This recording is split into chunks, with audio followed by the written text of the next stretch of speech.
भारत में एलपीजी को लेकर इतना बड़ा संकट खड़ा हो गया है कि सरकार को एस्मा लागू करना पड़ रहा है। जी हाँ, एस्मा यानी इसेंशियल सर्विस मेंटेनेंस एक्ट, वह कानून जिसके तहत अगर कोई गैस की कालाबाजारी, जमाखोरी या होल्डिंग करता हुआ पकड़ा गया तो पुलिस उसे बिना वारंट के गिरफ्तार कर सकती है और 1 साल तक की जेल भी हो सकती है। लेकिन सवाल यह है कि आखिर ऐसा क्या है कि सरकार को इतना बड़ा कदम उठाना पड़ा। असल वजह जुड़ी है दुनिया के सबसे अहम समुद्री रास्तों में से स्ट्रेट ऑफ हार्मोज से। अभी अमेरिका, इजराइल और ईरान के बीच बढ़ते तनाव की वजह से यह समुद्री रास्ता लगभग बंद होने की स्थिति में पहुंच गया है।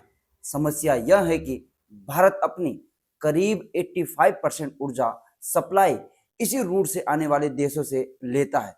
अगर सप्लाई रुकती है तो असर तुरंत दिखने लगता है। भारत अपनी 62% एलपीजी गल्फ देशों से इंपोर्ट करता है। जैसे ही सप्लाई पर असर पड़ा, बाजार में घबराहट शुरू हो गई। ब्लैक मार्केट में 1900 का कॉमर्शियल सिलेंडर 3000 तक बिकने लगा। मुंबई में लगभग 20% होटल बंद हो चुके हैं। दिल्ली, बेंगलुरु और चेन्नई जैसे बड़े शहरों में भी गैस की शॉर्टेज देखने को मिल रही है।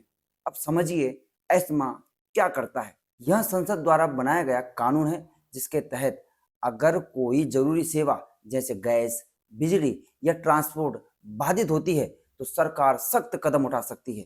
इस कानून के तहत जमाखोरी करना गैरकानूनी, ब्लैक मार्केटिंग गैरकानूनी और यहाँ तक कि गैस कंपनियों के कर्मचारी भी हड़ताल नहीं कर सकते।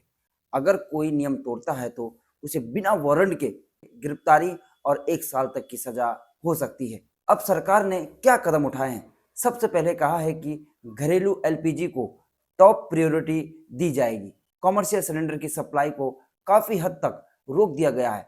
दूसरा फैसला, 2 सिलेंडर की बुकिंग के बीच जो 21 दिन का अंतर था उसे बढ़ाकर 25 दिन कर दिया गया है। देश की सभी रिफाइनरी को फुल कैपेसिटी पर चलने का आदेश दिया गया है ताकि सबसे पहले घरेलू गैस सिलेंडर तैयार किया जा सके। रिलायंस इंडस्ट्रीज जैसी बड़ी कंपनियों को भी पूरा प्रोडक्शन बढ़ाने के निर्देश दिए गए हैं।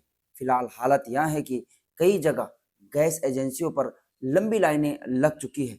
लोग जल्दी जल्दी सिलेंडर भरवाने की कोशिश कर रहे हैं। सवाल यह है कि क्या यह संकट और बढ़ेगा या जल्द खत्म होगा? अगले अपडेट में हम बताएंगे कि एलपीजी की कीमत आखिर कहां तक जा सकती है। धन्यवाद।